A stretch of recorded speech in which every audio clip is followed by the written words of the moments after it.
امریکی Saint committee میں اسرائیل کے خلاف احتجاج۔ اسرائیل اور یوکرین کی امداد سمیت 106 ارب ڈالر کی نیشنل سیکیورٹی فنڈنگ کی درخواست کے دفاع کے دوران جیسے ہی امریکی وزیر خارجہ اینٹونی بلنکن نے تقریر شروع کی، ایک شخص نے فلسطینیوں کے حق میں نعرے بازی شروع کر دی۔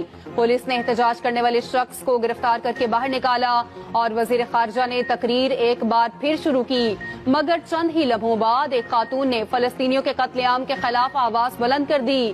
یہ خاتون بھی گرفتار ہوئی، مگر یہ سلسلہ رکا نہیں۔ اینٹونی بلنکن کو اپنی تقریر بار بار روکنا پڑی۔ پولیس نے سینٹ کی عمارت سے 12 مظاہرین کو گرفتار کیا۔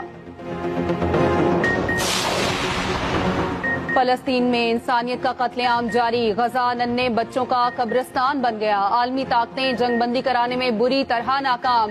سلامتی کونسل کا ایک اور اجلاس بے سود ختم۔ امریکہ پھر کھل کر اسرائیل کے ساتھ کھڑا ہو گیا۔ جنگ بندی کی شدید مخالفت۔ اماراتی سفیر نے کہا، فلسطینی بچوں کی موت ہمارے ضمیر کو داغدار کرے گی۔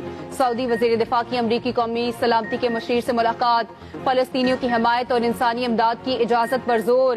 امریکی قومی سلامتی کے ترجمان جان کربی کہتے ہیں، جنگ بندی نہیں، امداد کے لیے وقفے پر غور ہو سکتا ہے۔